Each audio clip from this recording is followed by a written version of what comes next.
Purihin po ang ating Diyos, mga kaibigan, sa oras na ito.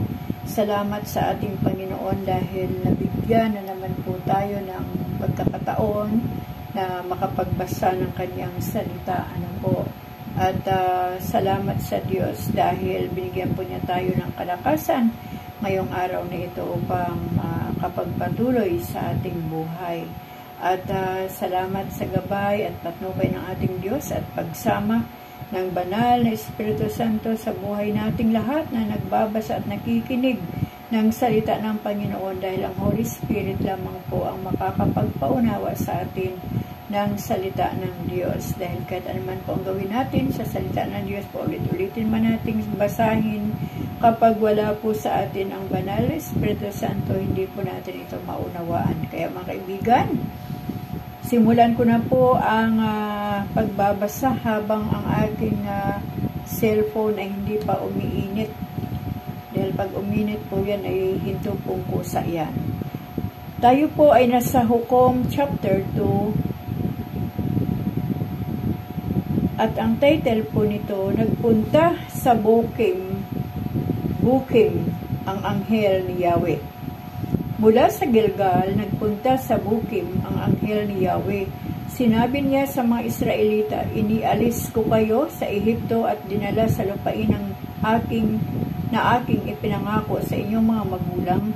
Sinabi ko noon na hindi ko babaguhin ang ating tipan. Sinabi ko rin huwag kayong makikipagkaisa sa mga taga-roon, bagkus ay gibain ninyo ang kanilang mga dambana, ngunit ano ang inyong ginawa? Hindi ninyo ako sinunod, kaya ngayon hindi ko sila paaalisin sa lupain pupuntahan ninyo. Magiging tinik sila sa inyong landas at magiging mabigat na pagsubok sa inyo ang mga Diyos-Diyosan nila. Nang marinig ito ng mga Israelita, sila'y nag-iyakan, kaya tinawag nilang Bukim ang lugar na yaon at naghandog sila roon kay Yahweh. Pagkamatay ni Josue, pinalakad na ni Josue ang mga Israelita papunta sa lupaing nakatalaga sa bawat isa. Naglingkod sila kay Yahweh hanggang buhay si Josue at ang mga pinunong lubos na nakababatid sa mga kabutihang ginawa ni Yahweh sa Israel. Namatay si Josue sa edad na 110 taon. Inilibing siya sa Timnath Heres, isang lugar na sakop ng kanyang lupain sa kabululan ng Ephraim, sa gawing hilaga ng bundok Gaas. Namatay rin ang lahat ng kapanahon niya at natira ang sumunod na salinlahi na walang nalalaman sa kabutihang ginawa ni Yahweh sa Israel. Tumigil ang Israel sa paglilingkod kay Yahweh. Ang mga Israelita ay gumawa ng masama kay Yahweh. Naglingkod sila sa mga Baal. Tinalikdan nila si Yahweh, ang Diyos ng kanilang mga ninuno, at siyang nag-alis sa kanila sa Ehipto. Naglingkod sila at sumamba sa mga Diyos-Diyosan ng mga bayan sa paligid. Kaya nagalit sa kanila si Yahweh, tinalikdan nga nila si Yahweh at naglingkod sa mga Baal at kay Astaroth. Dahil dito, nagalit si Yahweh sa Israel, kaya sila'y pinabayaan niyang malupig ng kaaway at sama ng ari-arian. Tuwi silang nakikipagdigma. Ipinalulupig sila ni Yahweh tulad ng kanyang sumpa, ano pat wala silang kapanatagan. Ang Israel ay binigyan ni Yahweh ng mga hukom upang magtanggol sa kanila, ngunit hindi nila pinakinggan ang mga ito. Tinalikdan nila si Yahweh at naglingkod sa mga Diyos-Diyosan. Lahat ng hukom na inilagay ni Yahweh ay tinulungan niya upang iligtas sila sa kanilang mga kaaway. Nababagbag ang kanyang kalooban dahil sa kanilang mga daing, bunga ng hirap na dinaranas nila. Ngunit pagkamatay ng hukom na inilagay niya, ang mga Israelita ay nagbabalik sa pagsamba sa mga Diyos-Diyosan. Higit pa sa kasamaan ng kanilang mga ninuno ang kanilang ginagawa. Hindi nila maiwan ang kanilang kasamaan, kaya lalong nagalit si Yahweh sa kanila. Sinabi niya, sumira ang mga Israelita sa tipan ko sa kanilang mga ninuno dahil sa pagsuway nila sa akin. Hindi ko paalisin ang natitira pang Kananiyo sa lupaing iniwan sa kanila ni Josue. Sa pamamagitan nito, masusubok ko kung ang Israel ay isusunod sa aking mga utos tulad ng kanilang mga ninuno. Excuse po. Kaya hindi pinaalis agad ni Yahweh ang mga tao sa mga lupaing hindi nasakop ng mga Israelita. Ituloy po natin sa chapter 3. Itinira ang ibang bayan upang subukin ang Israel. Itinira ni Yahweh ang ilang bayan sa Kanaan upang subukin ang mga Israelitang walang karanasan sa pakikidigma sa mga Kananiyo. Ginawa niya ito upang turuang magipagdigma ang lahat ng salinlahi ng Israel, lalo na yaong walang nalalaman sa bagay na ito. Ito ang mga bayang itinira ni Yahweh, ang 5 lungsod ng mga Filisteo, lahat ng lungsod ng mga Kananiyo, Sidonyo at lupaing sakop ng mga Hebreo sa bundok ng Libano, mula sa bundok ng Baal Hermon hanggang sa Pasong Hamat. Sila ay kinakasangkapan ni Yahweh upang subukin kung susunod sa kanya o hindi ang mga Israelita. Kaya ang mga Israelita ay nanirahan sa lupaing yaon kasama ng mga Kananeo, Heteo, Amoreo, Peresio, Hevio at Jebuseo. Pinayagan nila ang kanilang mga anak na mag-asawa ng mga taga-roon at makisama sa paglilingkod sa mga Diyos-Diyosan. Si Othniel, na numbalik na naman sa kasamaan ng mga Israelita, tumalikod sila kay Yahweh at sumamba sa mga Baal at kay Astarot. Dahil dito, nagalit siya sa kanila at pinabayaang malupig ni Haring Kusan Risataim ng Mesopotamia. Sila'y nasakop nito ng 8 taon. Nang dumaing sila kay Yahweh, hinirang niyang hukom si Othniel, anak ni Kinas, na nakababatang kapatid ni Kaleb, upang ito ang magligtas sa kanila sa kamay ni Haring Kusan Risataim. Nilukuban siya ng Espiritu ni Yahweh, pinangunahan niya ang Israel at nalupig niya ang hari ng Mesopotamia at naghari sa Israel ang kapayapaan sa loob ng 40 taon.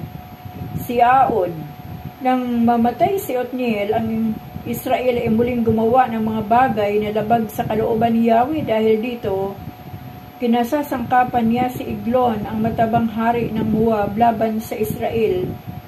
Si Eglon ay nakipagkaisa sa mga anak ni Ammon at ni Amalek. Nalupig nila ang Israel at nakuha ang lungsod ng Palma at sila'y nasakop ni Eglon sa loob ng 18 taon.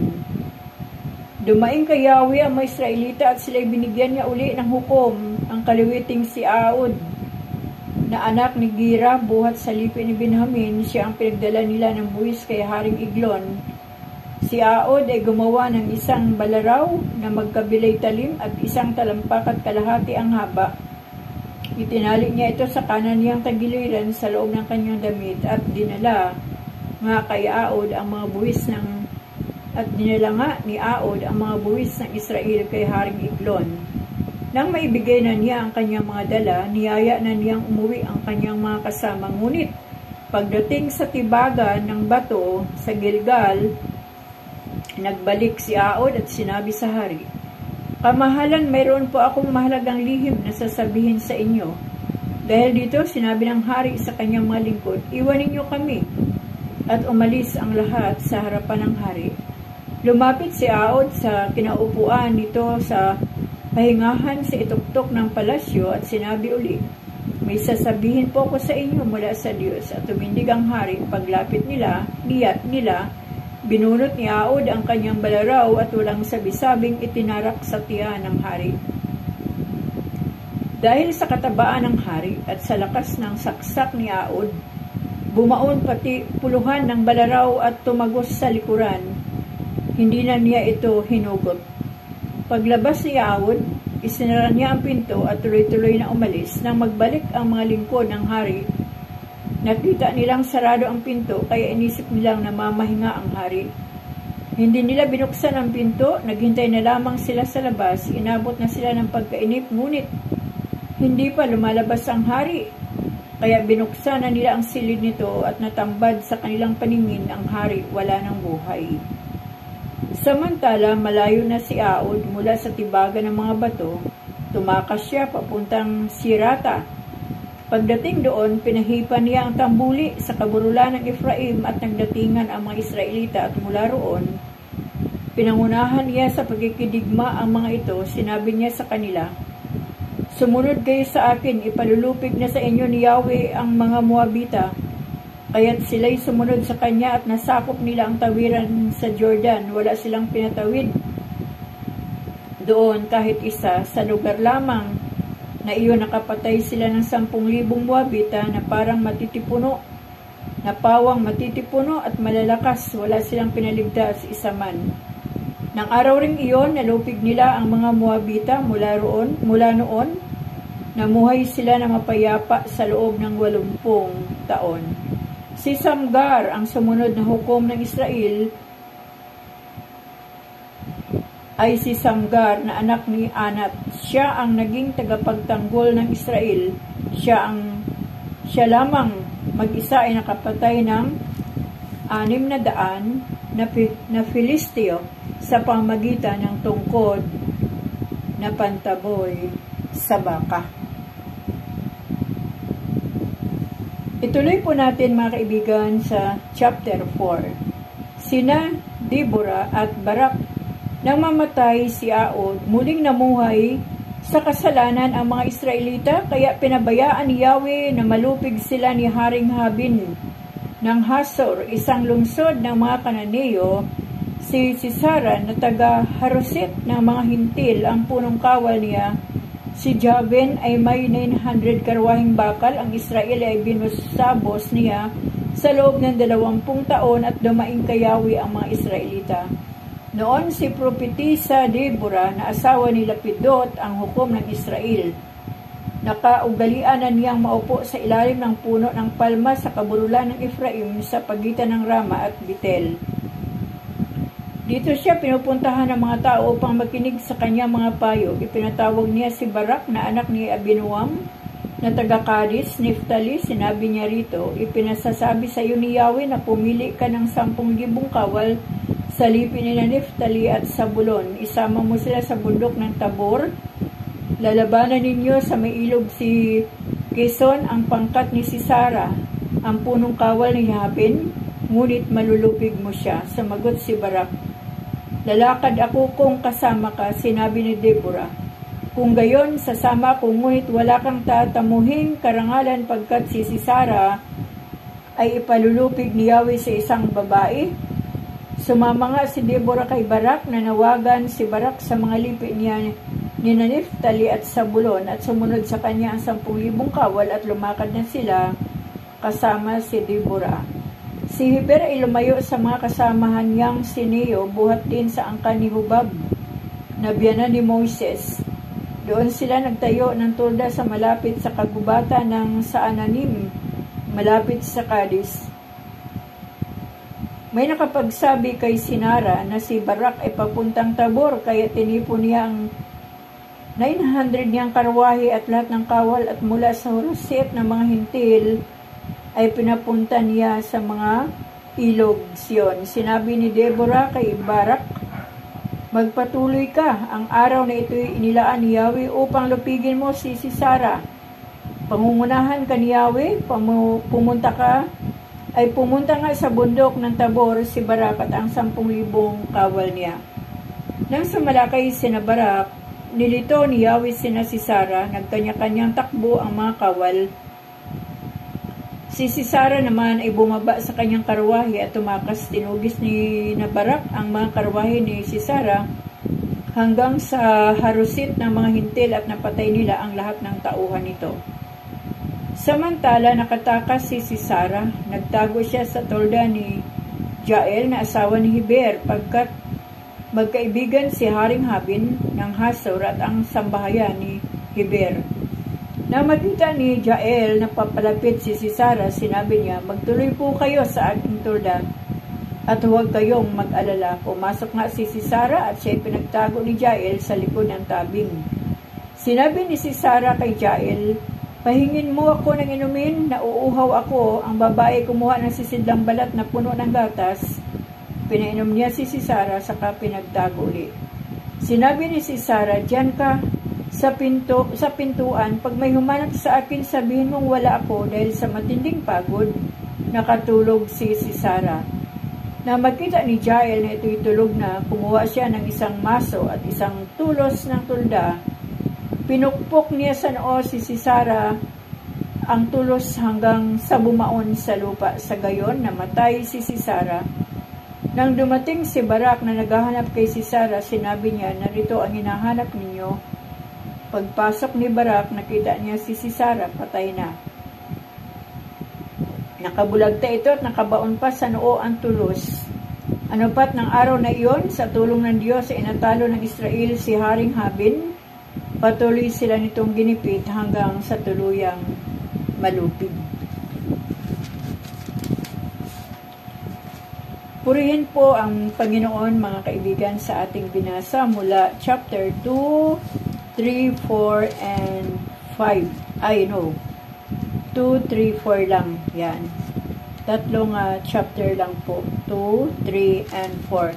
Meron po ako ditong nakita. Nung namatay na po ang kanilang leader na si Josue, halos yung kapanabayan ng kapanahonan ni Josue ay namatay na din.